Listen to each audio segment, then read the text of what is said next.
Got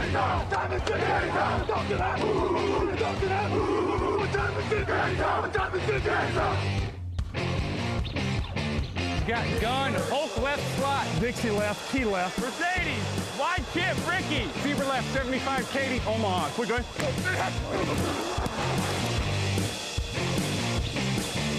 Last play of the game. Who's going to win it? Luck rolling out to the right. Dumps it up to Donnie Avery. Yeah! Goal line. Touchdown. Touchdown. Touchdown. Touchdown.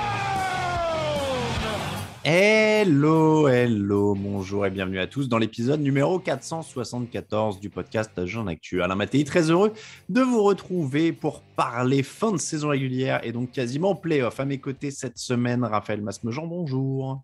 Salut Alain, salut Lucas, salut à tous. Qu'est-ce qu'il sonne bien, qu'est-ce que ce son est clair. Ouais, après quelques petits réglages, il faut l'avouer. Bah écoute, je me suis dit j'allais innover après tant d'années de podcast. Je fais mon premier podcast debout, j'innove. Ah oui, donc t'es bien debout alors. Ouais. Je pensais que tu avais pu te rapprocher du micro après les réglages. Et non, mais le problème c'est que je suis en hauteur. Le PC est en hauteur et j'ai pas de chaise haute. Donc si je me mets sur une chaise basse, autant vous dire que vu ma taille, vous ne me voyez pas. Donc... Non, mais c'est à la mode le standing desk. Bah voilà, c'est ça. Tu t'en feras un post LinkedIn ce soir, ça va être incroyable. Ce soir, j'ai bouleversé mes habitudes, mais parfois, il faut savoir se challenger soi-même. Je pourrais peut-être même faire un podcast sur le fait d'avoir fait un podcast debout. Mais, exactement. Lucas Vola est assis, il ne se challenge pas lui-même, comme on dit sur LinkedIn aujourd'hui, mais il va bien. Bonjour Lucas. Salut tout le monde, salut messieurs. Ouais, je reste assis, je suis bien, je suis confortable, je suis prêt. Enfin, il va bien, je dis je suppose, parce qu'on parlait de son départ au Super Bowl après. Bah écoute, oui, quand on apprend ça. Alors, comme je te disais, tant que j'y suis pas, j'y croirais pas. Hein. Ouais. Je le dis à tout le monde, avec tout ce qui se passe, cette incertitude constante. Donc, mais en effet, c'est plutôt une bonne nouvelle pour tout le monde et en particulier pour moi. Disons que tant que tu y es pas, on n'y croit pas. C'était un peu devenu notre truc depuis l'épisode Raoul Villeroy, Minnesota. Mais c'est vrai qu'avec en plus le Covid, là, on est vraiment très prudent. Donc pour l'instant, on a une accréditation pour Lucas. Et on croise les doigts jusqu'au 13 février. Bon, en tout cas, on l'espère. Cette émission vous est proposée par notre partenaire JD Sport pour tout ce qui est sportswear, c'est-à-dire vêtements, sneakers, accessoires des plus grandes marques, mais aussi des maillots de la NFL. C'est chez JD Sport que ça se passe. Les Raiders et les 49ers sont en playoff. Les Chargers et les Colts n'y sont pas. Oui, il s'est passé des trucs vraiment très étranges en NFL cette semaine. Hey, it's Hunter Renfrow from the Oakland Raiders, and you're listening to the Touchdown Podcast.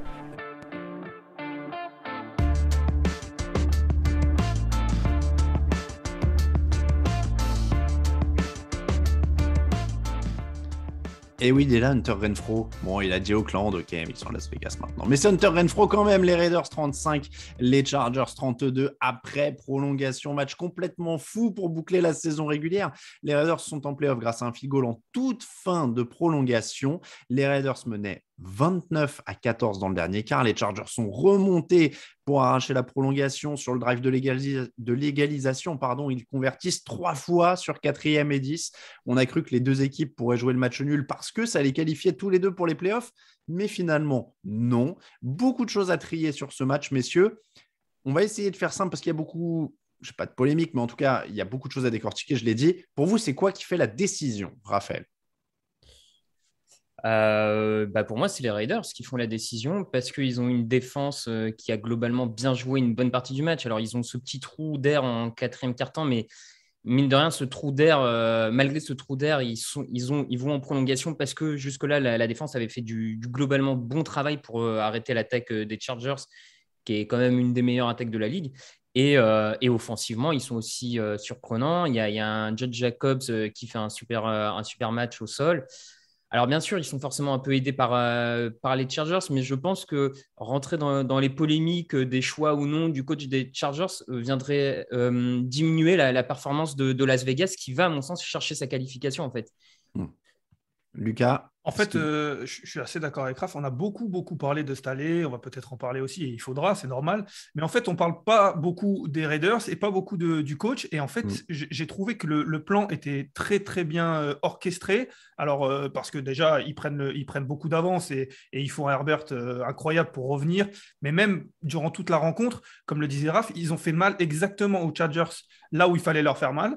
C'est-à-dire sur le jeu au sol. On le sait depuis le début de l'année, les Chargers, c'est très compliqué au sol et Josh Jacobs fait un super match. Et ensuite, sur la ligne offensive, On le sait aussi, Los Angeles a eu des hauts et des bas sur la ligne offensive depuis le début de la saison et Max Crosby fait un super match. Mais tout ça, je l'englobe tout ça dans le bon coaching. Et en fait, on a parlé beaucoup du coach des Chargers, mais on parle très peu de Bisaccia. Et du coup, c'est vrai qu'il passe un petit peu sous les radars, mais il fait un très bon match de coaching malgré la remontée, comme je le dis. Mais les Raiders font un bon match. En plus, ils font un match là où il faut le faire dans le secteur où il leur fallait pour gagner ce match.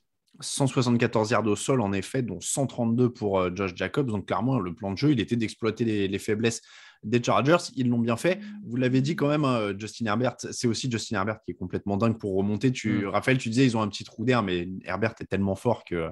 Il le prend, Herbert le prend, ce trou d'air. Tous les quarterbacks ne seraient pas allés le chercher. Ouais. C'est ça.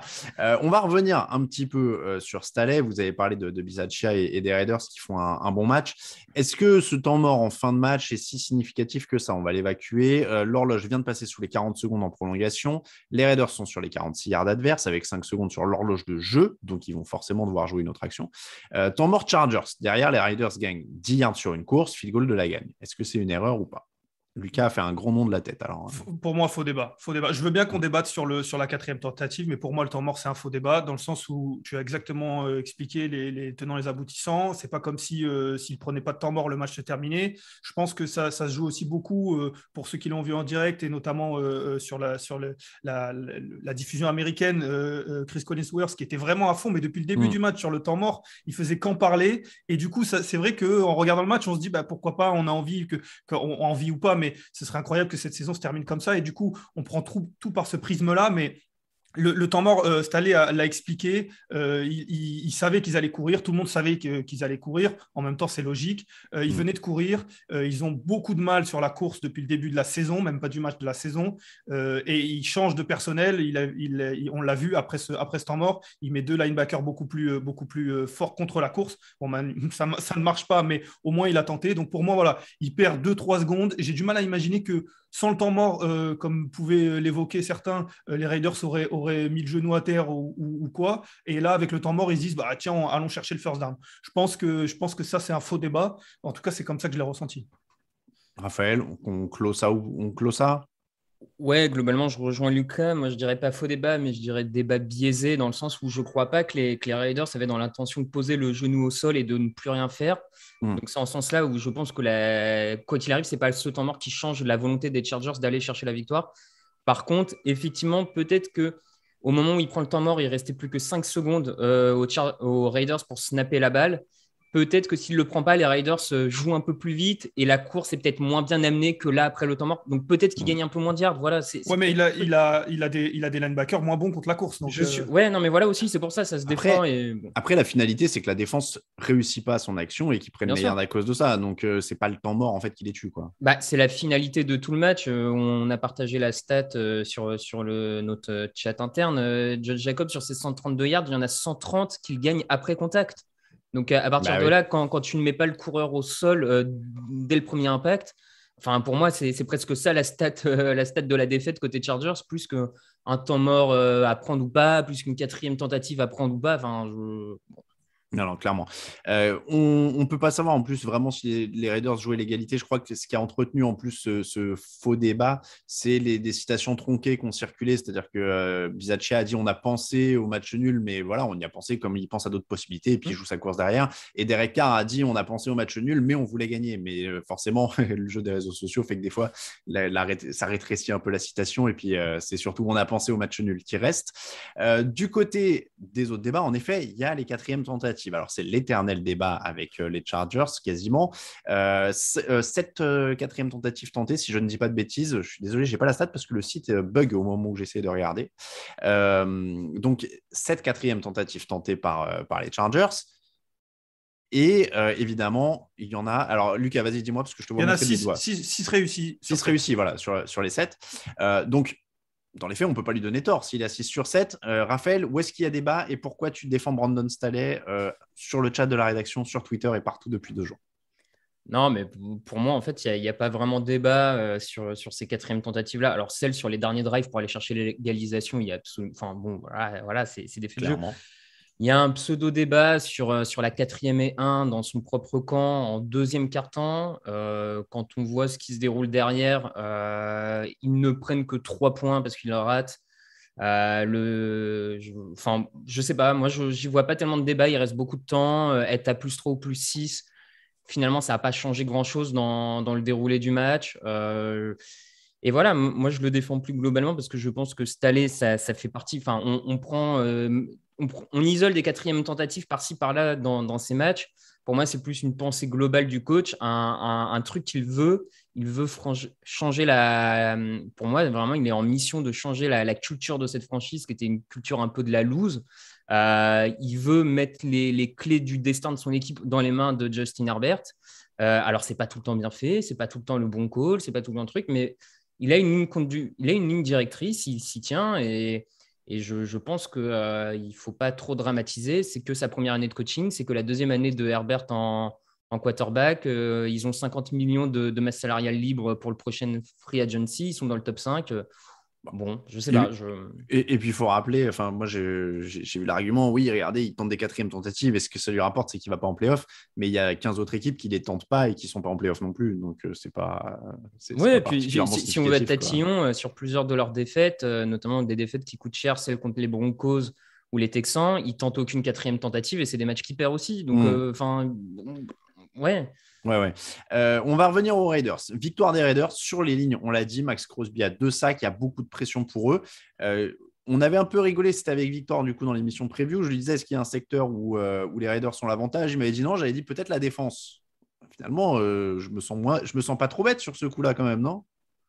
Oui, il faut une belle défense. Et puis surtout, on l'a évoqué, mais cette ligne offensive qui a mis Justin Herbert, parce que vraiment, ce drive et ces 2 drives notamment, il les réussit, mais c'est à chaque fois des miracles. Alors quand le miracle est répété, c'est vraiment le talent du joueur. Je ne suis pas en train de lui enlever son talent, mais il a fallu un énorme talent pour aller au moins chercher cette égalisation, voire même la deuxième égalisation en prolongation, parce que cette défense donnait énormément de fil à retordre et durant tout le match à cette attaque des Chargers, parce que Max Crosby, parce que Clelin Ferrell, il y a eu une domination sur la ligne défensive, et du coup sur la ligne offensive des Chargers, je me le répète, mais on avait l'impression que Crosby, il était vraiment face à Herbert tous les snaps quasiment, et puis en plus, c'était encore plus parlant en fin de match parce que les snaps étaient quasiment que des snaps de passes et donc de passes longues. Donc, on le sait, ils sont un peu plus longs. Le quarterback est obligé de garder la balle un petit peu plus longtemps, ce qui favorise souvent le pass rush. Et Crosby, il était là. Ils peuvent lui dire vraiment merci parce que certes, après, c'est Jacob, certes, après, c'est le coup de pied, mais ce pass rush, il a fait vraiment énormément de bien dans ce match-là. Et donc, du coup, la défense aussi dans sa globalité. En attaque, Derek Carr, 20 sur 36, 186 yards de touchdown. Quelle saison quand même, c'est pas un flambeur de stats, mais c'est un leader, on peut lui reconnaître ça, à minima, Raphaël. Ah oui, complètement, c'est un leader, il a toujours semblé être un peu le lion de toute l'équipe et de continuer à motiver ses troupes malgré les aléas, on va dire ça comme ça, de la saison et du reste de l'effectif. Il sort aussi quelques passes assez clutch sur ce match. Il y a notamment dans le dernier quart ou en prolongation, j'ai un doute pour Zay Jones, long de la ligne de touche, qu'il faut franchement aller chercher. Voilà, il sera jamais, ça sera jamais un Mahomes, un Brady, un Rodgers, voilà, mais c'est un quarterback de la trempe un peu en dessous. On a vu des équipes bien construites gagner avec des quarterbacks de sa trempe. Enfin, je pense qu'il a un potentiel Eli Manning, je pense qu'il a un potentiel comme ça. Donc maintenant, aux Raiders de trouver les solutions pour construire le mieux possible autour de lui. Bon. Lucas, convaincu par Derek Carr, par Hunter Renfrow, par cette bande de joueurs un peu improbable au final qui s'en sort. Oui, on l'avait dit la semaine dernière. C'est vrai qu'on avait l'impression, on avait du mal à juger cette équipe. On a l'impression à chaque fois qu'ils s'en sortent. Mais oui, je pense qu'en effet, ce qu'il y a dans cette équipe, ce qui ressort, c'est le caractère, symbolisé par justement Derek Carr, qui n'est pas forcément le meilleur quarterback de la ligue, qui est peut-être loin d'y être, mais il a du caractère. Par exemple, du point de vue du talent, je ne suis pas sûr qu'il ait beaucoup moins de talent qu'un Baker Mayfield, par exemple. Je prends ce quarterback-là, mais par exemple, voilà, au niveau du caractère, j'ai l'impression que la différence, elle est assez énorme. En tout cas, voilà, Derek Carr, et comme le disait, je crois que c'est en prolongation, cette troisième tentative qui est convertie sur cette passe, qui est peut-être la plus belle passe de sa saison. En tout cas, elle fait vraiment du bien. Voilà, ça montre qu'il peut être là dans les grands moments. Maintenant, il va jouer son premier match de playoff la semaine prochaine. On va voir ce que ça va donner. En tout cas, les Raiders sont les miraculés, clairement, de ce premier tour. On l'avait dit avant le match, ils avaient une attaque qui avait complètement calé et s'en sortent là en mettant une trentaine de points. Ça tient quand même du petit miracle. Et ce n'était que le début, c'était la fin, en l'occurrence, de la folie de ce dimanche, parce que le début, c'était Jaguars-Colts. Jaguars 26, Colts 11. C'était censé être une formalité.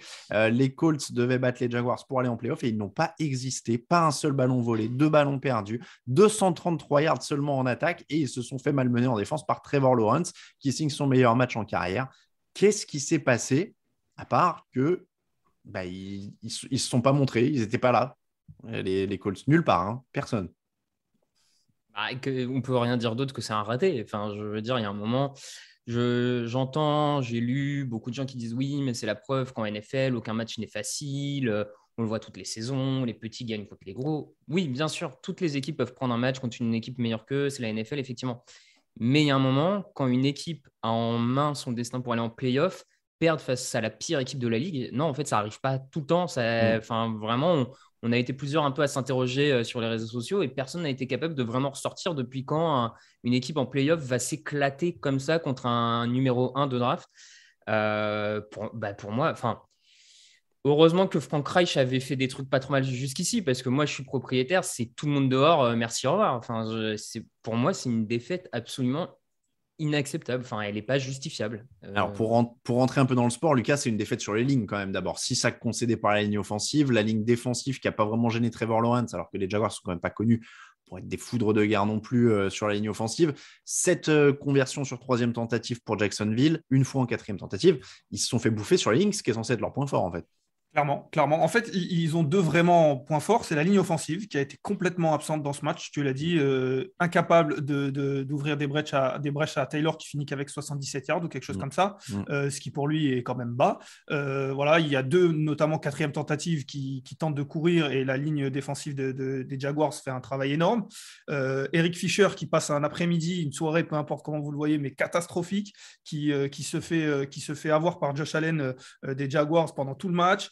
6 sacs sur Carson Wentz, donc ça a été très très compliqué pour cette ligne offensive, tu l'as dit. Et puis de l'autre côté, la défense qui est une très bonne défense, mais qui en faisait une défense énorme quand elle arrivait à provoquer des pertes de balles.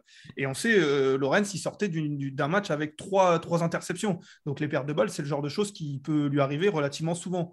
Il ne faut pas forcément se forcer pour arriver à lui en provoquer. Et là, aucune perte de balles provoquée par les Colts. Pour moi, ce sont ces 2 secteurs-là, les pertes de balles non provoquées, ce qu'ils appellent la marge des turnovers, et la ligne offensive qui fait que vraiment, ça fait vraiment tâche sur le CV de tous les Colts là. Oui, c'était exactement leurs 2 points forts. Et derrière, Carson Wentz, 185 yards, un touchdown, une interception. Raphaël, quand leur point fort ne marche pas, on voit qu'il ne peut pas les sauver en fait. Oui, c'est ça. On s'était un peu posé la question toute la saison. Il y avait eu un match ou 2 intéressants de sa part. Je pense notamment au match contre les Cardinals où Jonathan Taylor avançait pas beaucoup. Et c'était Carson Wentz qui était plus ou moins allé chercher la victoire. On s'était dit, peut-être que… Et en fait, non, malheureusement, on retombe dans les travers du Carson Wentz qu'on avait vu sur les derniers temps à Philadelphie, pas capable, quand ça se passe pas bien, pas capable de porter son équipe. Donc, clairement, il y a un souci à ce niveau-là. Après… Ouais, c'est pour moi, effectivement, c'est plus ou moins lui qui fait aussi couler cette équipe parce que à ce niveau-là, il fait pas il fait pas le rôle de game manager, on va dire, à minima. Lucas fait la moue. Oui, parce que c'est vrai qu'il va pas chercher ce match et c'est vrai que c'est pas le quarterback qui va aller gagner ce match. Maintenant, qui est dans cette équipe, qui est allé chercher ce match? On a vu Darius Leonard avoir une pénalité en fin de match qui fait beaucoup de mal. On a parlé de la ligne offensive. Il y a aucun joueur dans ce match et même le coach, personne n'est allé gagner ce match. Alors oui, je veux bien voilà, Carson Wentz, le quarterback, forcément, c'est le joueur qui a les yeux sur lui le plus souvent et c'est lui qu'on espère aller gagner le match. Mais pour le coup, il l'a pas fait. Mais personne d'autre l'a fait. Il y a 7 Pro Bowlers dans cette équipe quand même. Et c'est une équipe qui ne va pas aller en playoff avec 7 Pro Bowlers. Ouais, après, déjà, les Pro Bowlers, ils votent trop tôt. Ils ont arrêté le 23 décembre. Non, mais plus sérieusement, après, le problème, c'est que voilà, si tu veux aller loin, de toute façon, ils auraient fait quoi en playoff avec un Carson Wentz? Ils auraient peut-être passé un tour, mais le problème, ça reste ça. Si tu as un quarterback qui ne peut pas porter l'attaque à un moment, Bon, bah, tu vois ce que ça donne. Hein. On l'a vu dans le match précédent, tu vois, un Herbert, même sur un carton, il va faire des différences, car il va au moins tenir son équipe. Là, ils n'ont même pas ça, donc ça va poser des grosses questions pour l'intersaison à venir. On ne sait pas. A priori, ils devraient le garder quand même parce qu'ils ont quand même lâché un premier tour de draft pour le récupérer. Mais moi, je l'ai mis dans les leçons de la semaine. Ils sont quand même coincés dans le purgatoire des quarterbacks hein, avec Carson Wentz pour le moment. De l'autre côté, Trevor Lawrence a enfin montré des motifs d'espoir. 22 sur 32, 223 yards, 2 touchdowns. Lucas, enfin. Enfin. Et puis en plus, je suis un des premiers qui lui tape dessus. Je l'ai fait à volo depuis le début de la saison. Il a fallu attendre la semaine 18, mais elle est là. Il fait un super match. Et j'ai pas d'autres mots. Un peu comme Zach Wilson la semaine dernière. Il fait un super match. Tu as parlé des troisièmes tentatives. Il a été très bon. Il a fait toujours les bons choix. Quand il a fallu courir pour aller chercher les first downs, il a fait. Quand il a fallu passer et trouver des bons receveurs. Et puis c'est ce qu'on disait depuis le début de la saison. Certes, il n'a pas des receveurs incroyables. Marvin Jones, c'est plus forcément ce que c'était. Les Treadwell, mais avec du talent, il peut rendre ses joueurs un petit peu meilleurs que ce qu'ils sont. Et il l'a fait sur ce match-là. C'est dommage qu'il ne l'ait pas fait depuis le début de la saison, mais c'est le genre de choses sur lesquelles on peut s'appuyer. Journée parfaite pour eux, ils gagnent. Et en plus, on en parlera après, mais les Lions gagnent aussi. Et du coup, ils gardent le premier choix de la draft. Donc c'est vraiment un match parfait. Il faut vraiment s'appuyer sur ça. Et puis, on espère que ça va progresser pendant l'intersaison. On va continuer un petit peu vers le prochain match. Ravens 13, Steelers 16 après prolongation. J'ai un peu pouffé parce que Raphaël nous rejoint très vite. Il a eu un petit problème de batterie d'ordinateur. Décidément, on lutte avec la technique cette année, cette fin de saison. Donc Ravens 13, Steelers 16 après prolongation. C'était pas beau du tout. Mais les Steelers sont en playoff grâce à la défaite des Colts et grâce au fait que le match entre les Raiders et les Chargers ne se soit pas terminé sur un match nul. J'évoquais la possibilité du match nul tout à l'heure qu'aurait qualifié les deux équipes, ça aurait sorti les Steelers. Les Steelers sont donc en play-off avec une victoire sur un field goal en prolongation. Ben Roethlisberger qui réussit une passe d'une mollesse incroyable pour convertir une 4e tentative sur le drive de la victoire. C'était affreux. Pittsburgh gagne quand même, encore largement grâce à sa défense, Lucas. Ouais, exactement. Il y a 3-3 à la mi-temps. Il y a 15 punts dans ce match. C'est vraiment, voilà. On parlait, il fallait se mouiller la nuque parce que le dernier match, alors ils sont arrivés dans le sens inverse qu'on les fait nous, mais c'est vrai que quand on passe d'un Raiders Chargers à un Ravens Steelers, c'est très compliqué. Maintenant, voilà, la victoire, elle est là. C'est comme ça qu'ils sont arrivés en playoff. C'est quasiment un miracle qu'ils arrivent en playoff avec cette équipe-là, avec un Big Ben qui est en grande difficulté. Après, derrière ça, une fois qu'on a dit ça, c'est son 57e drive de la gagne de toute sa carrière. Il le fait quand même, il est encore là quand même. C'est difficile, comme tu l'as dit, cette passe, c'est vrai qu'elle est un peu basse, elle est un peu molle, elle est presque miraculeuse, mais en même temps, il l'a fait et il permet à son équipe d'aller s'imposer, il permet de marquer le touchdown pour égaliser. Donc bon. Voilà, ils vont aller en play-off. Ils se sont fait éclater par les Chiefs en saison régulière. Maintenant, ils vont les jouer. Je vous laisserai faire la preview plus tard, mais c'est déjà un miracle qui soit là. La défense est incroyable. TJ Watt qui égale enfin Michael Strahan. On parle de ses records un peu tronqués parce qu'il y a un match de plus. Là, pour le coup, il ne sera pas tronqué du tout puisque lui, il a joué que 15 matchs. Donc voilà, comme tu dis, il y a les stars qui ont été au rendez-vous. Micah Fitzpatrick qui fait un plaquage énorme pour faire dropper le ballon à Marquise Brown quand il faut sur la ligne de touche.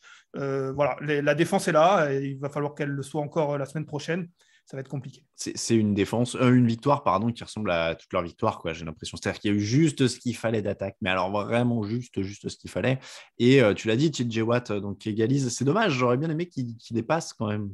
En plus, pour ceux qui ont vu le match, il y a eu des faux espoirs parce qu'il provoque le fumble en début de match, qui n'est pas compté comme un sac, alors que sur le moment, l'annonceur l'annonce comme un sac. Et puis il y en a un aussi avec Cameron Heyward, mais c'est une faute de Cameron Heyward, donc donc c'est vrai que j'aurais bien aimé qu'il le dépasse. Ouais, j'aurais bien aimé qu'il l'ait aussi, histoire 2, surtout que celui de Strahan est plus ou moins teinté d'un Brett Favre qui serait plus ou moins couché sur le dernier, donc ça aurait été sympa qu'il efface celui-là. Et puis, comme tu as dit, c'était en 15 matchs en plus, donc on n'aurait même pas pu dire qu'il avait joué plus. Bon, ça, c'est pour l'anecdote. Mais Ben Roethlisberger, lui, est à 30 sur 44, 244 yards, un touchdown, une interception. C'est presque honorable statistiquement. On dirait presque du Tua Tagovailoa, tu vois, un truc comme ça. 44 passes lancées, 244 yards. Mais bref, sans jeu au sol, il est valeureux. C'est très dur, mais ils font le minimum. Après, encore une fois, on reviendra jeudi sur la preview. C'est autre chose. Mais tu vois, si j'étais méchant, je dirais presque que c'est une victoire par défaut parce qu'en face, Baltimore est décimé. Donc la défense fait du super boulot, mais elle fait du super boulot face à Tyler Huntley qui complète un tout petit peu plus de la moitié de ses passes, qui a intercepté 2 fois. Les Ravens, ils tiennent vraiment grâce à 249 yards au sol, dont 150 pour Latavius Murray, qui n'était quand même pas une évidence. Mais ils sont ravagés en défense, ils sont ravagés en attaque. Ils font avec les moyens du bord aussi, Baltimore. Ah là, pour le coup, je parlais de miracle, là, on y est vraiment. Alors, je le répète ce mot depuis le début de ce podcast, mais c'est vrai que là, le miracle de Baltimore, et encore, c'est un miracle, ils sont sur 6 défaites consécutives, donc c'est vrai que difficile de parler de miracle, mais sur ces 6 défaites-là, je crois qu'il y en a 5 qui sont sur la dernière action. On se rappelle des matchs où ils tentent les conversions à 2 points, ils sont à chaque fois très, très près de gagner ces matchs-là. Raph l'a dit, ces 2 coachs, Mike Tomlin et du coup Harbaugh, de ce côté-là, ils font un boulot formidable, et ça ne passe pas, mais comme tu dis, avec tous ces blessés, ils sont quand même à une action d'aller en playoff quasiment. C'est incroyable de se dire ça du côté des Ravens. Maintenant, voilà, il va falloir le retour de Jackson parce que Huntley ne fait pas un mauvais match, ne fait pas une mauvaise période là quand Jackson n'est pas là, mais ce n'est pas suffisant pour aller gagner des matchs. C'est super honorable pour un joueur non drafté qui sont récupérés dans leur effectif l'an dernier. Enfin voilà, c'est très bien, mais au bout d'un moment, tu ne peux pas non plus avoir des objectifs de playoff avec quasiment une équipe B, quoi. C'est-à-dire que au final, c'est quasiment leur groupe de receveurs titulaires qui est là. Ça doit être à peu près le seul groupe où ils finissent au complet avec Andrews, Brown, Bateman. Tu vois, ça ressemble à peu près à ce qu'ils devaient avoir. Pour le reste, bon, c'est quand même un peu dépeuplé partout. Ils avaient déjà plus de coureurs au début de l'année. Enfin, bon, c'est quand même très, très compliqué. On va passer aux Rams 24, 49ers 27. Les 49ers vont en playoff également. Les 49ers qui étaient menés 17-0 dans ce match. Ils sont remontés. Ils étaient menés d'un touchdown dans le dernier quart, après notamment une interception de Jimmy Garoppolo. Et ils ont égalisé avec un superbe drive de 48 yards mené par Jimmy Garoppolo. Avant de gagner avec un field goal puis une interception en prolongation, on peut dire qu'ils ont mérité leur qualification quand même, les 49ers, Lucas, parce qu'ils ont surmonté des embûches rien que dans ce match. Ouais, ils sont allés la chercher. Pour le coup, voilà, troisième équipe de la NFC West à se qualifier en playoff. On parlait d'une des meilleures divisions de la ligue avant la saison. On n'a pas menti. Et là, en effet, 17-0, tu l'as dit, 17-3 à la mi-temps, et ils sont allés chercher, voilà, ils sont restés dans leur identité. C'est ça qui a été bien. On a souvent dit que leur identité ne matchait pas vraiment avec le fait d'être derrière dans les matchs, parce qu'ils ont ce jeu au sol, cette défense. Et finalement, ça l'a fait, parce que Garoppolo s'est un peu remis d'attaque, comme on veut dire. Deebo Samuel est incroyable, ce joueur-là. C'est vraiment voilà, il marque sur une course, il lance un touchdown. Donc, c'est vraiment des choses qui sont incroyables. Voilà, c'est vrai qu'ils sont allés la chercher. New Orleans y a cru un petit peu, mais ils font une très belle fin de match. Ils méritent. Et puis, ils peuvent poser des problèmes maintenant. Après, c'est un match qui résume bien ce qu'est San Francisco, quoi. 2 interceptions, un drive superbe. T'as Jimmy Garoppolo résumé. Et puis après, il est bien entouré. Je trouve qu'il est mieux entouré que l'année où ils vont au Super Bowl probablement, parce que Deebo Samuel, c'est quand même encore costaud, 45 au sol, 95 yards dans les airs, un touchdown lancé quand même, il faut le dire. Ils n'ont pas de superstar, mais c'est là qu'on voit la qualité de Shanahan. Ouais, George Kittle quand même. Il y a George Kittle, pardon. Pas loin de la superstar. C'est vrai, non, t'as raison, c'en est une. Mais non, mais je suis d'accord avec toi que il y a Elijah Mitchell qui quand même n'est pas une superstar du jeu au sol, mais qui est très bon, comme tu le disais. À l'inverse c'était plutôt 2 joueurs en running back l'année où ils vont, c'était plutôt un comité. Là, c'est vrai que Elijah Mitchell est très bon, George Kittle est encore meilleur, Deebo Samuel explose totalement, c'est le meilleur joueur quasiment de cette équipe, on peut le dire.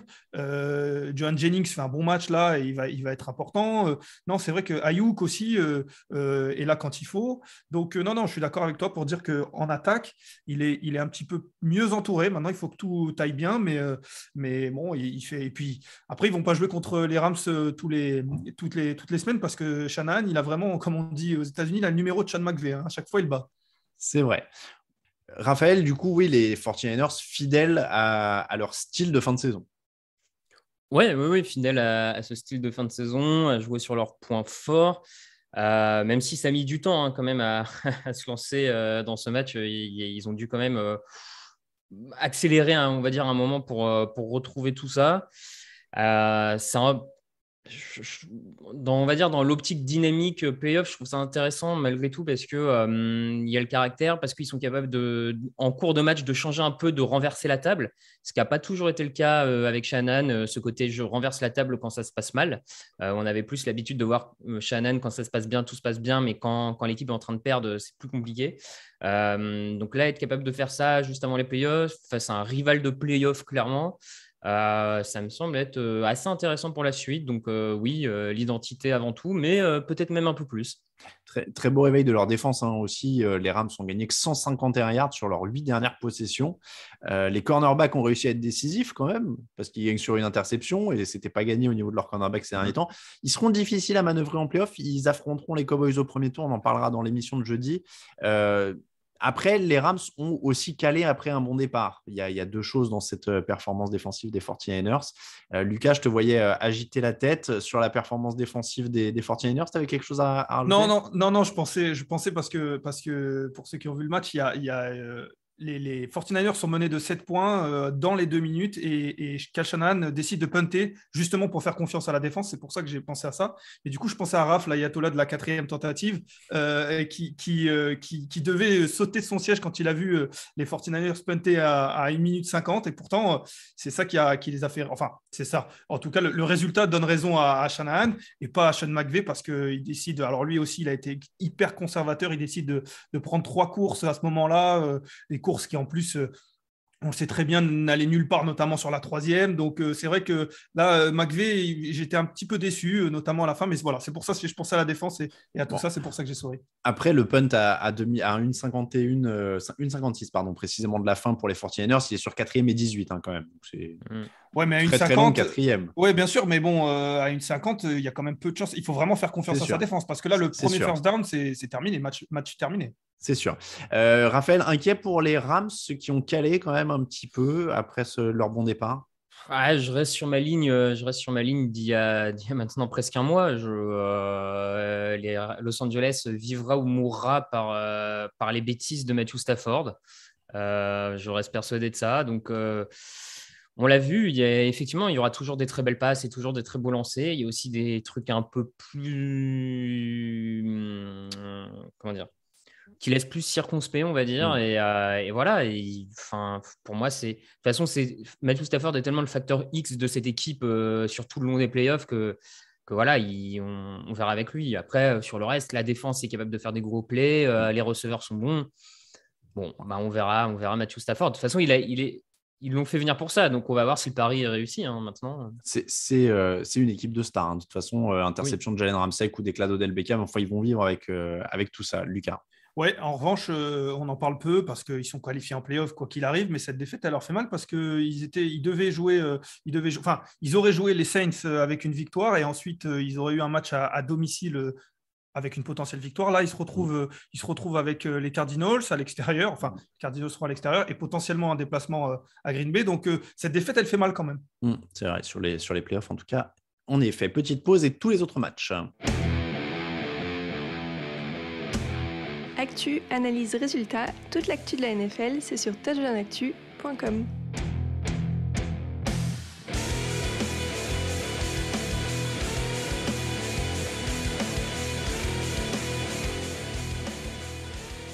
On a parlé, c'est fort, on a parlé des 4 matchs qui avaient le plus d'enjeux dans cette semaine. Il y en a qui avaient un peu moins d'enjeux, on va les passer en revue également. Texans 25, Titans 28. Les Titans avaient un tout petit peu plus de marge que le score ne l'indique quand même, mais les Texans ont encore été solides et courageux.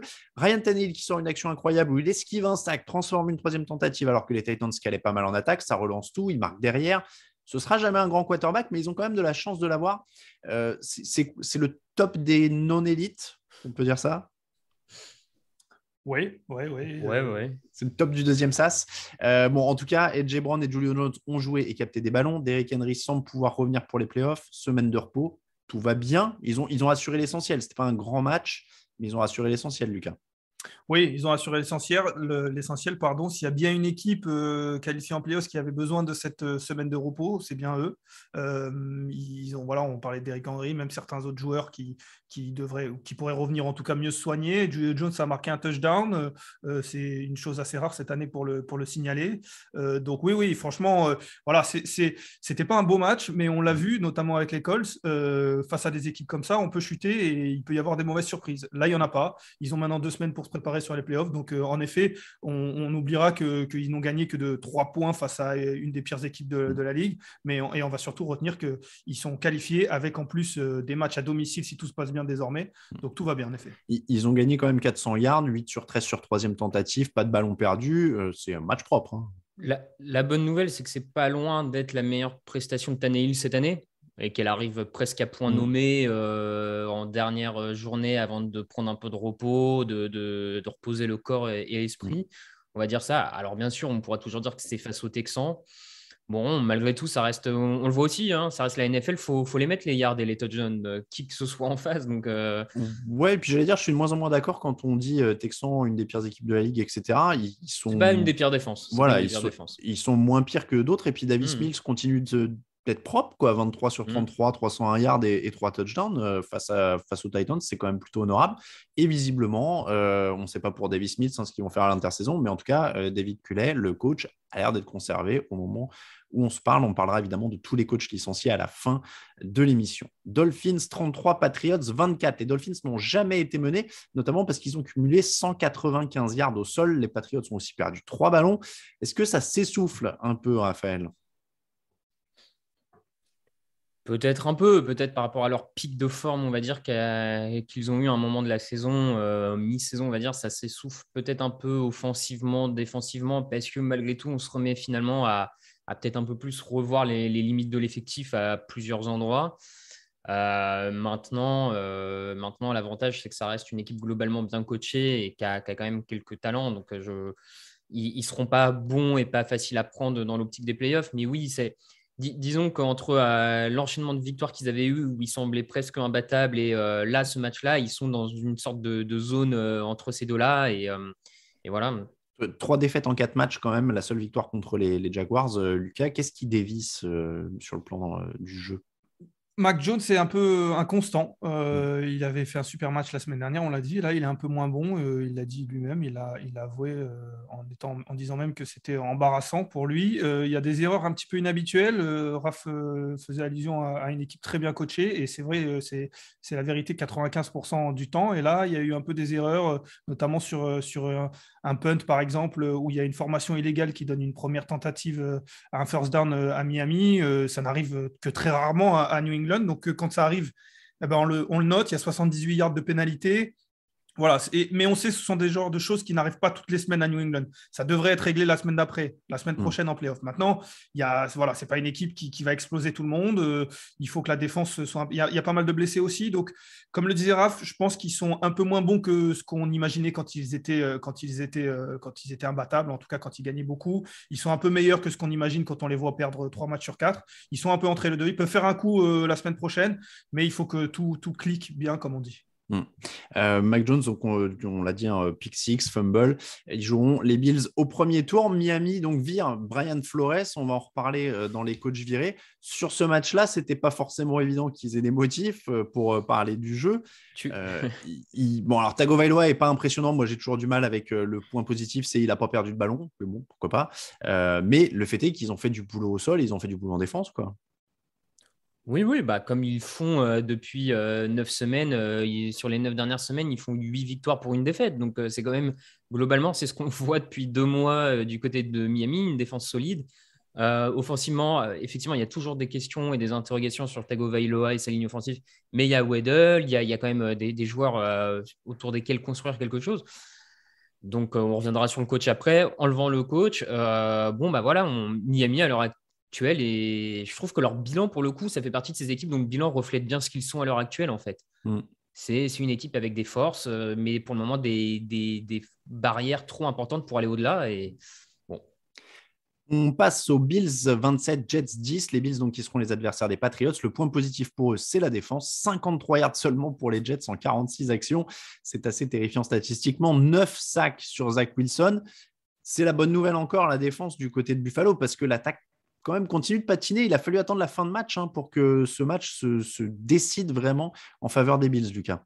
Oui, pour moi, il y a de bonnes nouvelles. Il y a ce jeu au sol. Tu parlais de l'attaque qui est un petit peu mieux. Singletary qui est pas mal. Il gagne 170 yards. C'est important pour eux d'avoir un jeu au sol. Et il y a cette défense, tu le disais, qui a été vraiment incroyable. Alors, certes, c'était face à Zach Wilson, mais il y a beaucoup de sacs. Il n'y a pas de drive qui fait plus de 6 jeux, je crois, pour les Jets. Donc, pour le coup, ça, c'est très bon.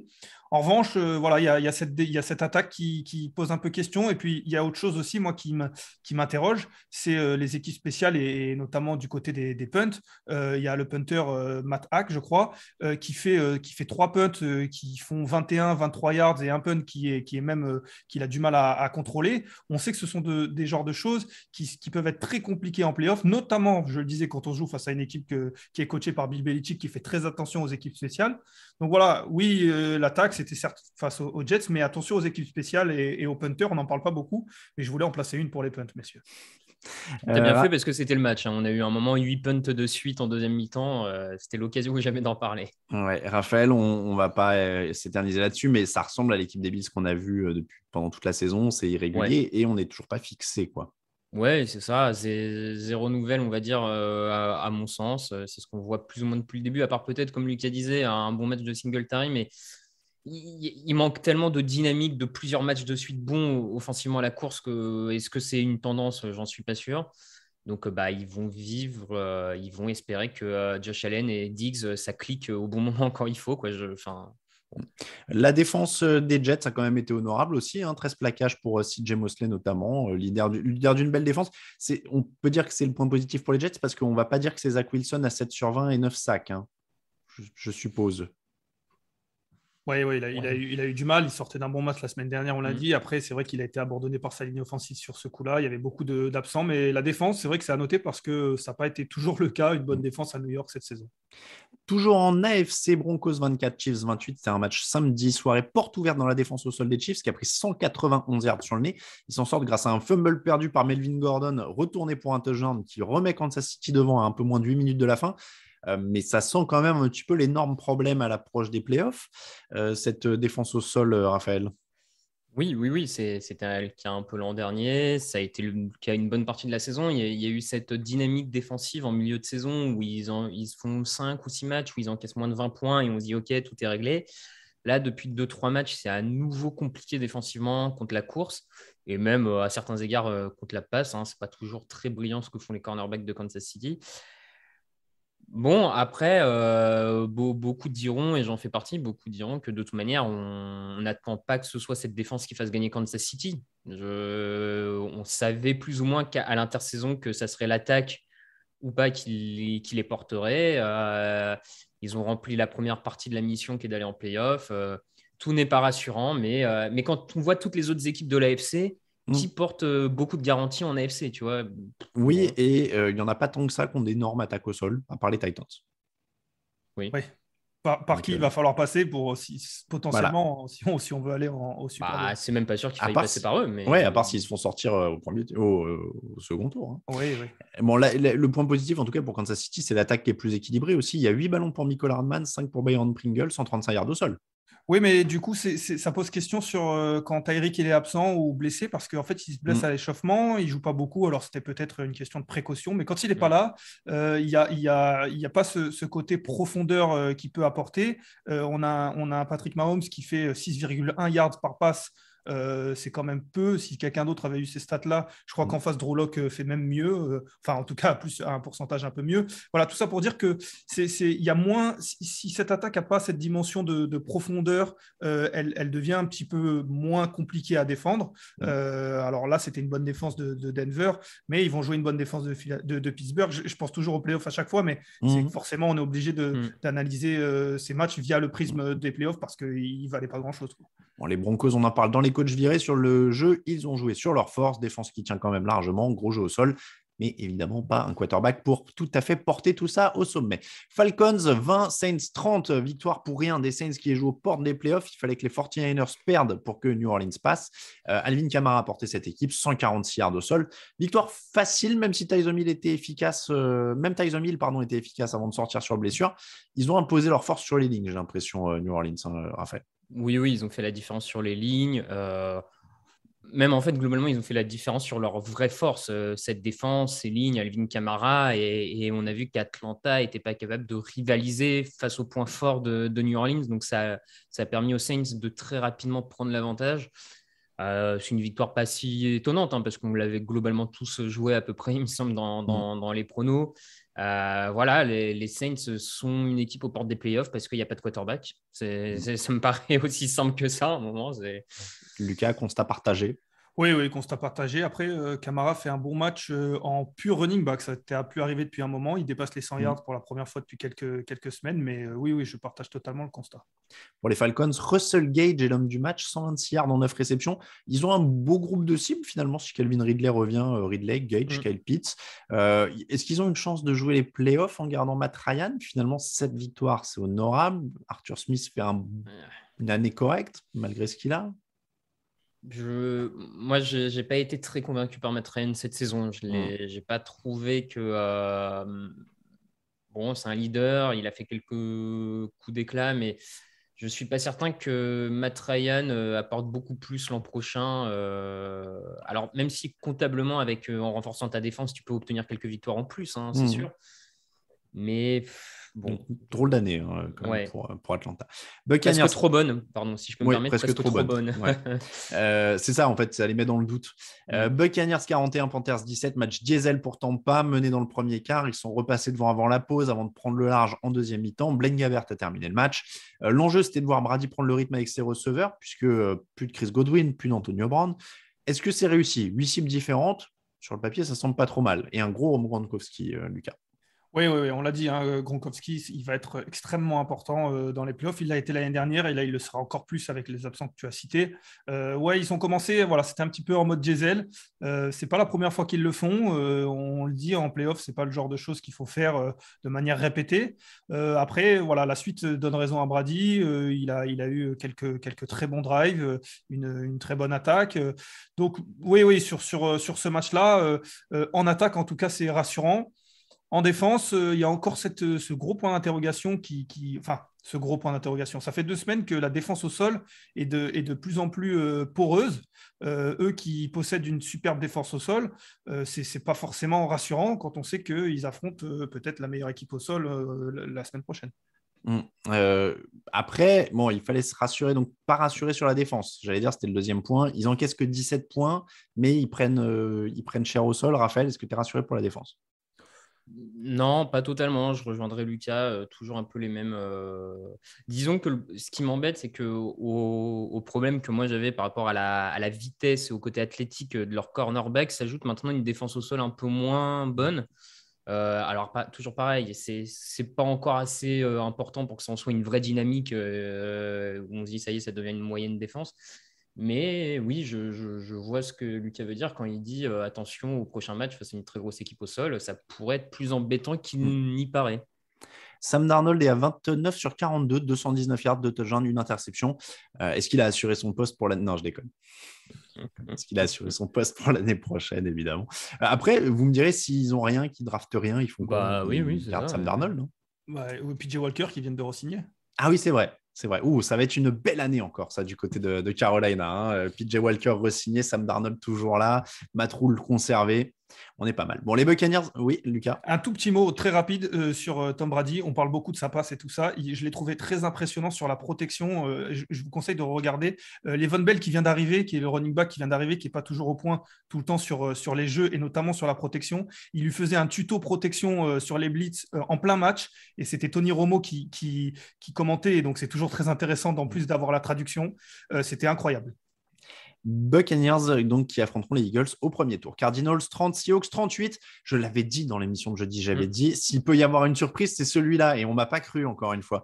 38-30 pour... J'aurais dû, mais ça, il y a des trucs comme ça dans les pronos, on n'ose pas. On sent, mais on n'ose pas parce qu'il faut quand même y aller contre tous. 38-30 donc pour les Seahawks. Les Cardinals qui laissent échapper une occasion de remporter la NFC West en se faisant marcher dessus par Rashad Penny, qui gagne 190 yards au sol. Penny qui a marqué un peu moins de 5 minutes de la fin pour tuer le match. Du coup, j'allais dire, il y a un problème en défense pour Arizona, point d'interrogation. Bon, je pense que je peux enlever le point d'interrogation quand tu prends 190 yards par Rashad Penny et que ça fait 6 matchs de suite que tu prends au moins 22 points, non? À noter quand même, Rashad Penny est en forme depuis un mois. Depuis un mois, il est enfin le premier tour qu'il aurait dû être 3 ans ou 4 ans après maintenant, quasiment. Donc, disons que c'était un choix long terme. Comme la Con Treadwell. Ouais, c'est ça. Bon, comme quoi, faut peut-être réviser nos jugements sur les premiers tours après 2 ans. Faut peut-être attendre encore un peu plus. Mais ouais, je sais pas, parce qu'en même temps, les Cardinals font un bon match la semaine dernière contre les Cowboys en défense contre la course. Là, ils se font exploser. Donc, est-ce qu'ils sont pas un peu plus entre les deux, on va dire? Voilà, c'est une équipe de Seattle jamais facile à manœuvrer. Qui ne réussit pas d'ailleurs aux Cardinals, pas totalement. Moi, je serais un peu entre les deux. Je ne serais peut-être pas aussi vindicatif que toi là-dessus, mais je n'irais pas non plus jusqu'à dire que c'est une bonne défense. Alors, en tout cas, ils vont jouer les Rams au premier tour, donc il y aura test à ce niveau-là. Lucas, inquiet ou pas pour cette défense? Ouais, il y aura test. Sur 10 drives, ils prennent quand même 7 drives qui vont au bout, au moins sur un field goal ou un touchdown. Ouais, c'est sûr que c'est un petit peu ça pose question. Après, moi, je bloque toujours sur les statistiques des Cardinals qui perdent tous leurs matchs à domicile ou quasiment, et qui gagnent à l'extérieur. Je crois qu'ils sont à 8-1 à l'extérieur, et il faudra faire le calcul, peut-être que mes 3-5 à domicile, et là, ils vont jouer à l'extérieur. Donc, oui, j'allais dire, c'est peut-être tactique, en fait, cette défaite. Alors, je pense pas. Je pense pas, ça serait fou. Mais c'est... Voilà, je trouve ça incroyable. Alors, voilà, encore une fois, je sais pas à quel point il faut analyser ça, mais c'est toujours incroyable de le noter. J'allais dire une bêtise en disant que les mecs en avaient marre d'être bloqués à Arizona et voulaient voyager un peu, mais... y a pas, pour y être allé pour un Super Bowl, il n'y a pas grand-chose dans les parages, clairement. Mais il y a des très jolis cactus, très belle ambiance, mais c'est particulier. Les Seahawks, bon, ils ont une attaque, il faut renforcer la défense. On fait quoi? C'est la grande question, à mon sens. C'est toujours bien de finir comme ça, une saison. La saison est pourrie, puis on finit avec quelques bons matchs. Ça, à mon avis, ça a sauvé la tête de Pete. Enfin, je ne sais pas si ça a sauvé sa tête, mais peut-être ces derniers matchs peuvent lui assurer une année de plus. Le problème, c'est ce que Russell Wilson en veut. Je pense que c'est vraiment la question maintenant. C'est-à-dire que si Russell Wilson il rentre dans le bureau de son patron et qu'il dit moi, j'en veux plus de lui, je suppose que tu mets Pete Carroll dehors, mais il n'a pas l'air de vouloir partir. Donc, drôle d'intersaison qui se prépare du côté de Seattle, un peu comme l'an dernier au final d'ailleurs. Eagles 26, Cowboys 51, les remplaçants des Eagles, un carton pour les Cowboys, 5 touchdowns pour Dak Prescott, 171 yards au sol. On s'emballe pour ces chiffres ou on attend les playoffs du coup? Parce que là, on rentre dans les matchs sans enjeu quasiment. Moi, j'ai envie de dire, on attend les playoffs parce que c'était tellement les remplaçants du côté de Philadelphie que est-ce qu'on peut vraiment y voir après. Ça va faire 3-4 semaines que Dallas était un peu en difficulté offensivement, ou en tout cas, ce n'était pas plein potentiel. Là, ils l'atteignent, mais face aux remplaçants. Donc, est-ce que tu peux vraiment en faire une leçon? Pas certain. Moi, j'ai l'impression, Lucas, que ça confirme qu'ils ont tout sur le papier, en fait, pour les playoffs. Oui, et peut-être que cette chose impalpable de leur faire dire « oui, on a tout sur le papier et on est capable de le faire ». Parce que, comme le dit Raph, ce match-là ne veut pas dire grand-chose. Comme vous le disiez, on arrive sur les matchs qui ne veulent pas dire grand-chose. Si vous m'entendez plus, c'est que j'ai fait comme Raph sur les matchs qui arrivent là, c'est que je suis parti sans vouloir vexer les supporters. Mais c'est vrai, voilà, ces matchs-là, ils ne veulent pas dire grand-chose. Donc, si on cherche des choses, peut-être que les Cowboys, ça va leur donner une confiance, comme tu disais, on a ça et on peut le faire en match. Maintenant, il faut le faire en play-off. Lions 37, Packers 30. Les titulaires des Packers, eux, ils ont joué, mais qu'une petite moitié de match. Ils sont allés chercher 2 touchdowns dans 4 séries. Les Lions n'ont rien lâché. Ils menaient à la pause, donc même contre les titulaires au début, ils gagnent à la fin. Amon-Ra St. Brown, DeAndre Swift. Il y a des pièces pour l'avenir quand même. Une belle note finale pour Dan Campbell, une équipe qu'on a louée quand même pendant une bonne partie de la saison et qui termine en plus sur une bonne note. Donc, eux, ils entament l'intersaison sereinement, j'ai envie de dire, sur de leur force, Raphaël. Oui. Enfin, de leur force très relative. Voilà. En tout cas, ils termine sur une note positive qui permet de te dire que le coaching a tenu un peu cette équipe toute la saison. On a l'impression malgré tout qu'entre le premier match et la semaine 17, il y a eu du progrès dans l'effectif. ce qui est toujours positif pour un coach de montrer que l'équipe est sur une dynamique positive à ce niveau-là. Comme tu dis, il y a quelques joueurs intéressants. Bon, il y a encore beaucoup de travail, hein, mais avec une intersaison pas si plutôt réussie finalement, quand on voit les choix faits, tout ça, une deuxième réussie, puis peut-être qu'il peut se créer quelque chose. À voir si tu trouves un quarterback ou si tu continues encore de construire en gardant Goff pendant une année de plus. Je ne sais pas ce que tu ferais, Lucas. En tout cas, même avec cette victoire, parce qu'on aurait pu se dire, oui, les Jaguars ont gagné, ils auraient pu perdre pour avoir le premier choix, mais c'est vrai que on va imaginer que les Jaguars ne vont pas prendre un quarterback à la draft, ça serait quand même incroyable. Donc, même en étant derrière les Jaguars, ils auront leur choix de quarterback s'ils en veulent un, comme tu le dis. Donc, voilà, moi, je sais pas ce qui arrive à la draft. Beaucoup disent que ce n'est pas forcément la draft adéquat. Je ne le sais pas. Et puis, des fois, on dit ça. Et puis, dans 3 mois, on dit qu'il y en a un qui est sorti. Donc, on verra. Mais en tout cas, ils se sont laissés le choix. Et comme le disait Raph, ça a progressé. On parlait quand même d'une équipe qu'on imaginait à 0-16 ou 0-17 qui finit avec 3 victoires et un match nul. Je crois que c'est quelque chose comme ça. Ouais. Donc, finalement, ça a un peu dépassé les attentes qu'on avait. T'inquiète, il y a un quarterback qui va courir le 100 mètres en 8 secondes au combine et puis bim, numéro 1 de la draft. Les Packers ont fait rejouer David Bakhtiari. Ils vont se reposer et on les reverra en playoff. Brands 21, Bengals 16. Ça aussi, c'était samedi. Non, c'était pas celui-là. Je ne sais plus quel autre était. Non, c'était le Cowboys. C'était le Cowboys Eagles et les Chiefs tout à l'heure. Bref, Brands 21, Bengals 16. Donc Joe Burrow au repos, Baker Mayfield aussi, pas grand-chose à en tirer. C'est la défense des Brands qui gagne. Très grosse pression sur Brandon Allen. 205 yards au sol, ça aide aussi. Keskinum a bien commencé, ça a été poussif dans la end zone. Bon, voilà, c'est un match entre des remplaçants et des remplaçants. Là, on arrive dans un peu la Twilight Zone de cette semaine. Non, mais je sais pas, allez, trouvons quand même de la polémique dans chaque match. Soyons buzz. Polémique au poste de quarterback. Il y en a une, oui. Si Keskinum avait joué les 17 matchs, est-ce que les Browns seraient en playoff? Alors, les 17 carrément, je vais dire ceux où Mayfield était blessé. Allez. Ouais, j'aurais fait semi-polémique du coup. Moi, c'est ça. C'est sur les 3 dernières semaines, on a vu que Mayfield lançait blessé. Enfin, il se fait opérer directement dans la foulée. Donc, effectivement, est-ce qu'il n'y a pas eu un petit péché d'orgueil du quarterback et de son coach à ce niveau-là? Est-ce qu'il n'aurait pas mieux valu un Keenum en forme plutôt qu'un Mayfield blessé? Ça me paraît possible. Et tu te dis qu'il y a une victoire arrachée ou deux parce qu'il ne passe pas loin contre les Packers, il ne passe pas loin contre les Steelers. Tu dis que peut-être qu'il y avait mieux à faire. Ouais, mais clairement, oui. Après, c'est toujours dur parce que Keenum, il est quand même ce qu'il est. Donc, il n'aurait pas fait beaucoup mieux que Mayfield. Mais oui, c'est le petit goût que peut donner ce match, en tout cas. Et puis, donc, on l'a dit en face, c'était que des remplaçants. Vikings 31, Bears 17, combat de coach en danger qui ont tous les deux été virés dans la foulée. Mike Zimmer avait l'air le plus mauvais en étant mené 14-3 à la pause. Mais Matt Nagy s'est réveillé en deuxième mi-temps pour perdre. Victoire logique des Vikings quand on voit les effectifs. Je pense qu'on peut surtout en rester là. Voilà, un pouce levé de Lucas. Voilà. 2 sacs pour Anthony Barr, qui est l'homme du match en défense. Et le dernier match, Giants, 7 points contre Washington, 22. Le quarterback sneak qui va bien sur 3e et 9, qui résume tout. A priori, Jake Fromm a perdu 3 ballons pour les Giants. Il n'y a rien qui va, il n'y a rien du tout. Heureusement que juste avant le match, ou la semaine, en tout cas, Joe Judge avait dit que Washington était... semblait avoir dit que Washington était un peu géré comme une équipe de clowns. Pour faire ça le dimanche, ça paraît il avait dit on n'est pas une équipe de clowns avec des joueurs qui se battent sur la touche. Voilà. Bon. Ouais, c'est sûr que c'est inquiétant. Et puis, on ne va pas en parler dans les coachs virés puisque lui. Tu peux y aller là, vas-y. Pour l'instant, mais c'est vrai que ça pose question de le voir encore là avec le niveau de l'équipe, de ce qu'il a fait en plus en conférence de presse à plusieurs reprises. C'est Raph qui est l'insider Giants, en tout cas, qui a l'œil le plus avisé sur les Giants.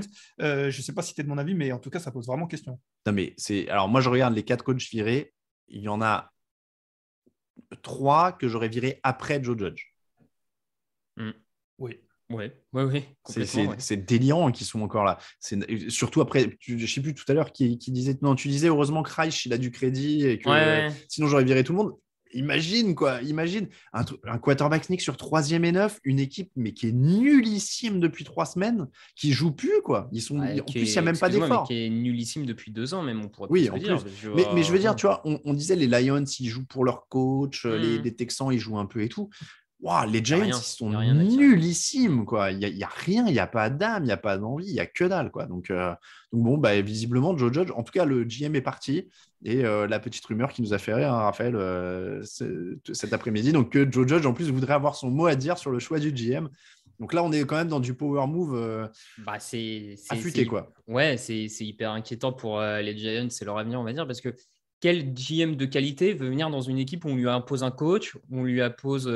Enfin, tu vois, je veux dire, si tu as un bon GM, est-ce que tu signes? Tu vois, pas sûr. Ouais, et puis, je sais pas, j'arrive pas à trouver, tu sais, une image, mais je sais pas, dans un boulot normal, où genre le mec, je sais pas, t'es chauffeur de bus, tu mets le bus genre dans un mur, et tu sors du bus et tu demandes une augmentation, quoi.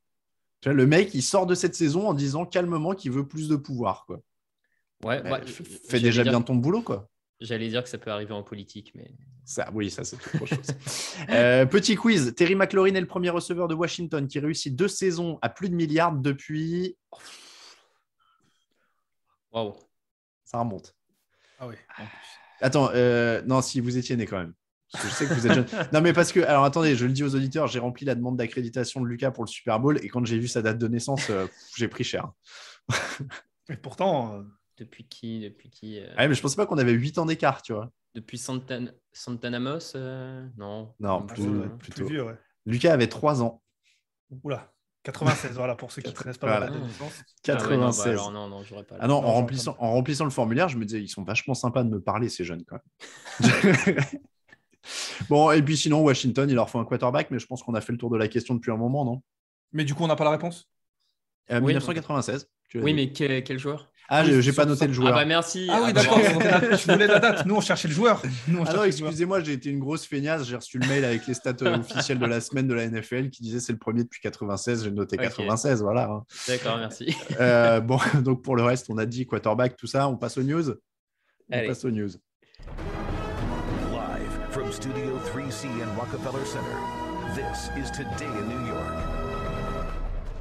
Les news, c'est donc les coachs virés et on commence par la plus grosse surprise parce que les 3 autres ne vont pas vous surprendre. Mais alors celui-là, oui, c'est Brian Flores. Brian Flores de Miami, viré après une victoire sur les Patriots, viré après quand même, je crois, 7 victoires sur les 8 derniers matchs. Ou même 8 sur les 9 derniers. 8 sur 9, voilà, une très grosse fin de saison. Il part avec un bilan de 24 victoires pour 25 défaites en 3 saisons. L'an dernier, ils étaient quand même à 10-6. Cette année, ils finissent en positif à 9-8. Il partait d'un effectif complètement ravagé quand il est arrivé. Brian Flores, quand même, mine de rien. Je vais vous demander qu'est-ce qui s'est passé, mais là, pour le coup, c'est même pas un match. On n'est pas dans les bureaux. Je ne sais pas, il n'y a pas d'explication, quoi. Si, moi j'en ai une, c'est la nullité du propriétaire. Enfin, il est quand même connu, notre ami. J'allais dire Ross, mais. Oui, c'est Ross, mais j'allais dire John Ross, mais ça, c'est le méchant de Dallas. Stephen Ross. Stephen Ross, ouais, voilà. Il aime faire ce carrousel de coach, il aime prendre des décisions comme ça. Et on en avait un peu parlé dans une autre émission où on avait tendance à dire que le problème des franchises dysfonctionnelles, au bout d'un moment, quand elles ne vont pas en playoff depuis X années ou quand elles vont une fois tous les 10 ans, en fait, ce n'est pas possible que l'équipe ne tombe que sur les mauvais joueurs et les mauvais coachs éternellement en NFL. Enfin, il y a tellement de draft. Enfin, avec la draft, tout ça, tu ne peux pas n'être entouré que de mauvais. Donc, à un moment, je pense que les mauvaises décisions sont prises dans le bureau et ça en fait partie. Je suis en train de regarder la liste des coachs des Dolphins depuis 2007. Alors, on peut même remonter. Ouais, non, mais alors, attendez, le dernier qui a fait un peu longtemps, c'était Dave Van Stett, qui a fait 5 ans de 2000 à 2004. Bon, avant, il y a eu Jimmy Johnson et Don Shula. Et alors, depuis Van Stett, Jim Bates, 1 an, Nick Saban, 2 ans, Cam Cameron, 1 an, Tony Sparano, 4 ans, Todd Bowles, 1 an, Joe Philbin, 4 ans, Dan Campbell, intérim, Adam Gaze, 3 ans, Brian Flores, 3 ans. Longue liste de cadors. Après, alors je vais me faire peut-être un petit peu l'avocat du diable, clairement, parce que je suis assez d'accord avec vous, messieurs. J'écoutais un des insiders de NFL.com qui expliquait, je ne me rappelle plus son nom, j'en suis désolé, qui expliquait qu'il y avait des gros problèmes dans le front office, en tout cas d'entente entre Flores et le front office. Donc voilà, une des raisons qui pourrait expliquer. Et surtout, Flores, alors oui, on se rappelle, la première année, il arrive, on imagine que Miami peut faire 0-16 et finalement, il gagne 3 ou 5 matchs, je ne sais plus, 5, mais ils font 5 matchs, donc ce qui est incroyable. Et puis, depuis, il fait 9 victoires à chaque fois, mais à chaque fois, Il manque encore la petite chose pour aller en play-off depuis 2 saisons. Et est-ce que Flores, ce n'est pas le coach parfait pour bâtir, pour construire? Et on sait qu'il y a des coachs qui arrivent pour faire passer une étape parce que l'année dernière, ils sont quand même à un match et je le répète assez souvent, mais ils se font exploser par les Bills alors que les Bills sont sûrs d'être qualifiés. Ils prennent 50 points. Là, avec un match de plus, ils pourraient passer. Alors, moi, je suis d'accord avec vous, il fallait le garder, mais l'avenir nous dira si peut-être c'est pas un bâtisseur avant d'être quelqu'un qui fait passer un cap ou d'aller chercher les playoffs, voire même le Super Bowl. En fait, moi, je me permets de modérer un peu quand tu dis bâtisseur et qu'il faut un mec pour leur faire passer un palier. Ils n'ont quand même pas non plus passé un très gros palier. Pour moi, quand on fait ce switch, c'est qu'une équipe gagne déjà, qu'elle est vraiment avec un effectif défini, etc. Voilà, on n'est même pas sûr que leur quarterback soit le bon. Il est passé d'une équipe qui était potentielle 0-16 à 9-8. Ouais. Bon. Moi, si tu veux, ce qui m'embête en disant que c'est juste un bâtisseur ou pas, je ne sais pas si c'est déjà un bâtisseur ou pas, mais je trouve son GM ne lui a pas forcément donné les armes non plus pour passer un cap. Il y a un moment, c'est son GM qui fait le choix de drafter Tagovailoa plutôt que Justin Herbert. À l'heure actuelle, est-ce que Miami, avec Herbert à la place de Tagovailoa, ils ne font pas playoff cette année? Alors, c'est sûr, c'est de la fiction. J'ose espérer qu'ils en ont parlé aussi. J'ose espérer que si Flores était à fond dans Herbert… je ne sais pas. Tu vois, ça c'est des trucs dont on ne saura jamais. Et du coup, moi, ce qui m'embête, c'est que… Et c'est là où je pense qu'il y a un peu de dysfonctionnement. C'est que pour moi, tu ne peux pas virer un coach qui a un tel bilan sans virer le GM avec. J'ai du mal à comprendre en fait la logique. Donc bon. Ouais. En tout cas, il cherche un nouveau coach. Stephen Ross a dit que ce ne sera pas Jim Harbaugh, puisque Stephen Ross est un ancien de Michigan. Il donne à la fac de Michigan et il a dit « Je ne suis pas celui qui prendra Jim Harbaugh à Michigan ». Voilà, faut-il le croire. Et sachez que pour Brian Flores, il a déjà une touche avec Chicago où il va passer un entretien d'embauche. Chicago, justement, qui a été la première équipe à dégainer et qui a viré Matt Nagy. Alors ça, bon, il était un peu viré depuis Thanksgiving, c'est-à-dire qu'il n'y a que lui qui ne le savait pas. Et donc, Matt Nagy, voilà, j'ai perdu mon onglet parce que je voulais vous donner les stats. Matt Nagy qui part avec un bilan positif. C'est ça qui est fou, en fait. Matt Nagy, on a toujours l'impression qu'il a été mauvais, mais il part avec 34 victoires pour 31 défaites, 2 qualifications pour les playoffs en 4 ans. C'est le mec qui a le bilan comptable le plus trompeur de l'histoire de la NFL, j'ai l'impression, parce qu'on a toujours eu l'impression qu'il était en galère sur son secteur de prédilection qui était censé être l'attaque. Ah oui, c'est vrai que notamment l'année dernière, l'équipe elle va en playoff grâce à la défense. Et c'est vrai que c'est un peu paradoxal. Après, en effet, je pense que, et comme certains autres dont on va parler après, c'était une fin de cycle. Je parlais de 4 ans. Voilà, il y a un nouveau quarterback qui est arrivé. Je pense qu'il n'a pas réussi à en faire grand-chose. C'est peut-être un petit peu difficile cette année, mais voilà, comme tu le disais, il a jamais montré ce pourquoi il était là. Donc, je pense que c'est ça, pour le coup, c'est pas forcément une mauvaise décision. Raphaël, logique, je pense que… Ouais, c'est logique. Effectivement, il paye ses problèmes offensifs. Il paye le fait de ne pas avoir développé Mitchell Trubisky. À mon avis, ça lui reste aussi comme un peu un caillou dans la chaussure. Donc, c'est pas forcément un mauvais coach, mais il semblait pas être la bonne personne au bon endroit au bon moment, j'ai envie de dire. On fera un petit bilan de ce qu'il leur faut après. Tiens, on va d'abord passer en revue. Haute virée, donc celui qui l'affrontait ce jour-là, dimanche, Mike Zimmer des Vikings. Là, c'est l'inverse d'ailleurs. Il a une bonne réputation, en tout cas un peu meilleure que Matt Nagy, mais lui a un bilan comptable qui est finalement pas si fou que ça. 8 victoires, 9 défaites cette année. Sur ces 8 ans, il a un bilan positif que 3 fois, avec 3 qualifications pour les playoffs. Le point d'orgue, c'est la finale de conf en 2017-18.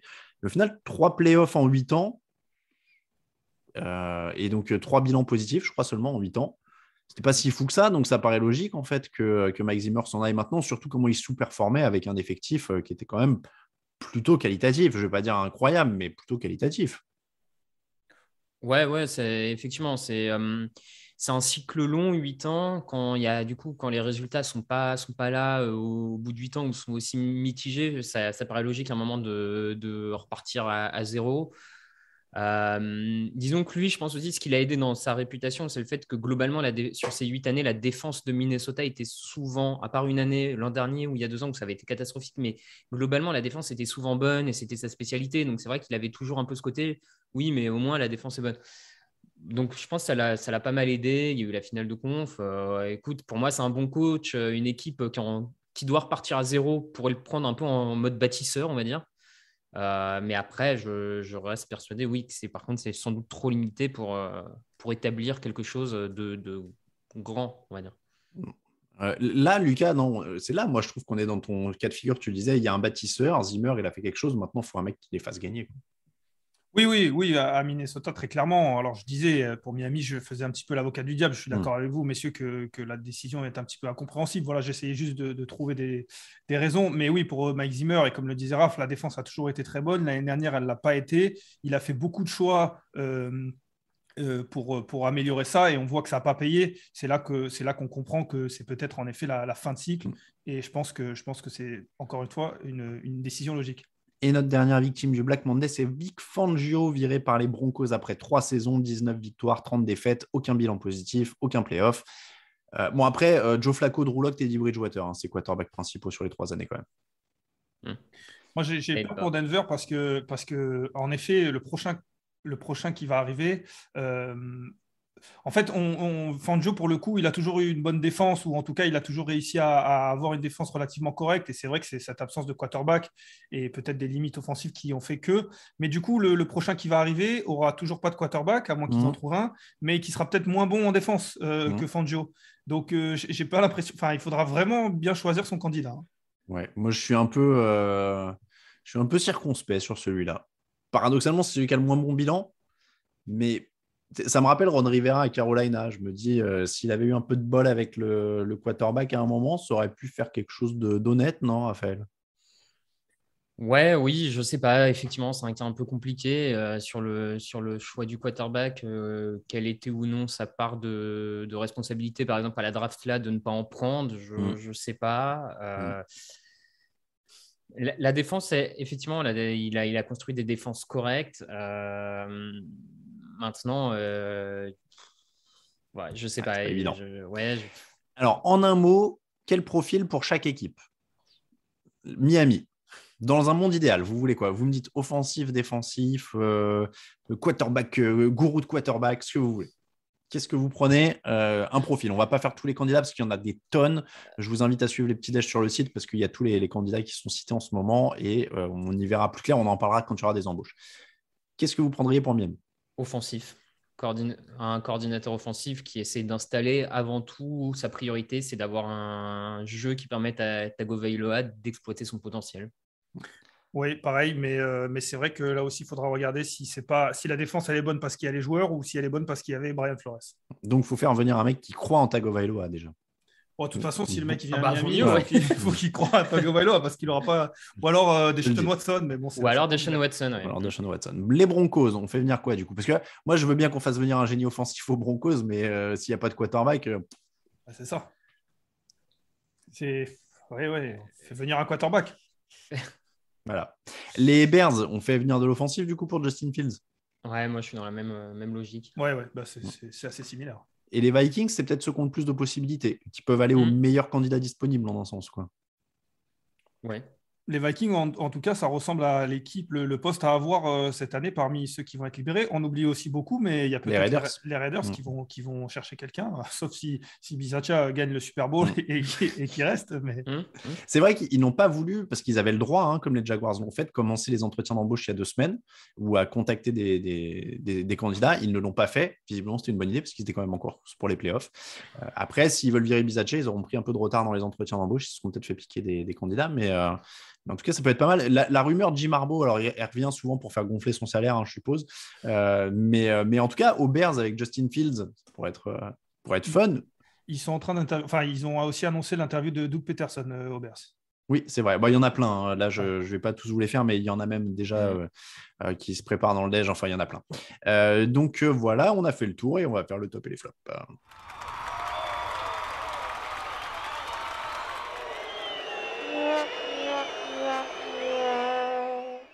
Les tops et les flops de la semaine. Ton top, Raphaël?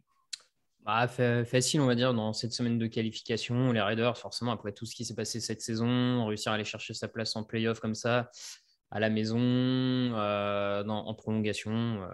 Forcément, un top par rapport, on va dire, au scénario de la saison de Las Vegas. Lucas? Moi, même match, mais de l'autre côté, Justin Herbert. Alors, il ne ressort pas avec Pardon, il ressort pas avec la qualification, mais il fait quand même une fin de match incroyable. J'avais noté ses stats en prime time. Il est très bon en prime time. Il a prouvé de nouveau. Il fait 2 drives magnifiques. J'espère qu'il est là pour longtemps. Et s'il l'est, on va se régaler.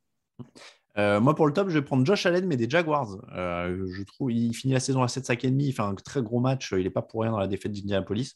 Je trouve que c'est bien J'avais envie de le mettre en avant. C'est un super joueur. Il est encore jeune. Et du coup, ils ont vraiment une belle pièce défensive pour le futur. S'ils n'arrivent à pas la bazarder comme ils l'ont fait avec les derniers bons joueurs défensifs qu'ils ont eu, ce serait une bonne idée. Donc voilà, Josh Allen, des Jaguars. Raphaël, ton flop. Eh ben, mon flop, pareil, facile, mais Indianapolis. Pour moi, tu peux pas laisser échapper les playoffs quand, à la dernière journée, tu joues Jacksonville qui a 2 victoires cette saison. C'est juste pas compréhensible. C'est difficile d'avoir autre chose pour moi. Lucas. Pareil pour moi, c'est incroyable. Ils n'avaient plus gagné là-bas depuis 2014. On avait noté ces stats en se disant bon, ça va changer. Pour le coup, ça ne l'a pas fait. Et c'est vrai que ça fait tâche sur le CV de tout le monde. Bon, moi, je vais prendre une équipe encore de bas de tableau, mais je vais choisir les Giants. Je pense que vous l'avez senti dans ma voix à Joe Judge. C'est peut-être parce que j'ai eu à subir certains de leurs matchs cette année. Mais je crois qu'ils ont réussi à piquer aux Jets le titre d'équipe la plus flinguée de New York, ce qui n'était quand même pas gagné au début de la saison. Ce qui était quand même pas gagné. Et je pense que là, clairement, les Giants sont quand même l'équipe la plus flinguée de New York. Donc, ce qui est assez malheureux pour une équipe qui a quand même gagné 2 Super Bowls dans notre siècle, qui est pas un vieux siècle. Donc voilà. Non, mais je suis ahuri je suis stupéfait par ce que fait Joe Judge depuis 3 semaines et que visiblement, mais c'est de la politique quoi, à ce niveau-là. Qu'un mec comme ça se maintienne. Il y a un truc avec les proprios, il y a un truc dans les affaires, dans l'humain en interne et des petites magouilles internes et tout ça. C'est pas possible, quoi.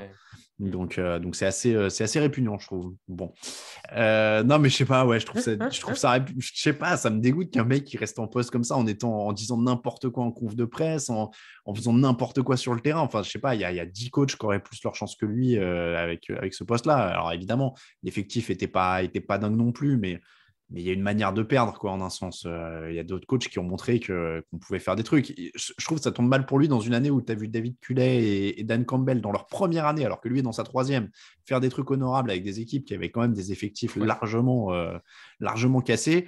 Voilà. Voilà. Donc Joe Judge, en tout cas, est toujours en poste au moment où on se parle. On n'est pas à l'abri que les Giants aillent tellement loin dans le ridicule qu'ils le virent au bout de 3 semaines quand tous les bons coachs auront été recrutés. Hein. C'est possible aussi. C'est possible aussi. C'est comme ça que se termine l'épisode 474 du podcast Jeune Actu, l'émission vous était proposée par notre partenaire JD Sport pour tout ce qui est sportswear, c'est-à-dire vêtements, sneakers, accessoires des plus grandes marques, mais aussi maillot NFL. C'est chez JD Sport que ça se passe. On vous remercie de nous écouter, on remercie tous ceux qui nous soutiennent sur Tipeee aussi. N'hésitez pas à les rejoindre. Je prends une grande respiration parce qu'on remercie Papa Lion, Slavbert, Arnaud Doucet, Théocle, Le Boucu, je vais y arriver, Franz Sainz, Mathieu, Eric Le Géant, Maxence, Laurent Cordier, Franz, Nak, Amaury, Josh Allen MVP, Nicolas, Guillaume Priol, Setsuna, Val, Bolchou, Patats, Coucoulem, Julius, Sharon66, Genzo, Swaff99, Dak Forbes, Charlie et Dal74. Pour nous suivre, Twitter @TDActu, Facebook @TDActu, Instagram @TouchdownActu en entier. Évidemment, le site c'est tdactu.com. N'hésitez pas à aller faire un tour, surtout si vous voulez des fiches playoffs. On fait des fiches par équipe. Vous avez la preview de toutes les équipes qui va être publiée cette semaine, sauf les 2 qualifiés d'office. On les fait la semaine prochaine, évidemment. Mais là, ça va dérouler. Vous avez 3 fiches par jour pendant 4 jours, donc il y a de quoi lire. Merci à vous, messieurs, comme d'habitude. Raphaël _TDA et @elvola. Je vais vous appeler comme ça maintenant. Et toi, Atelvola. Toute l'actu de la NFL, on l'a dit, c'est sur tdactu.com. On se retrouve pour l'émission de jeudi avec Victor Roulier. On parlera preview des playoffs, preview du premier tour, preview complète, preview du Super Bowl. Enfin, en tout cas, on vous donnera notre Super Bowl. À bientôt, à jeudi. Ciao, ciao. Les meilleures analyses, fromage et jeux de mots, tout sur le foutu est en TDActu. Le mardi, le jeudi, tailgate au risotto, les meilleures recettes dans TDActu. Fumble pour JJ Watt, Bismuth pour Marshall Lynch, Trocas Global Beckham, Tom Brady quarterback, calé sur le fauteuil, option Madame Irma, à la fin on compte les points et on finit en requin.